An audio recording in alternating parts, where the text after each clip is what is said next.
We are always chasing inspiration,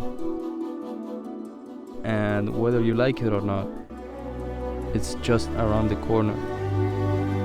For me, inspiration comes when I get out of my comfort zone, when I explore and discover new places.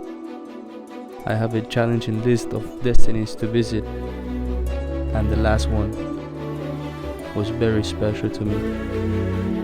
That last one was Peru.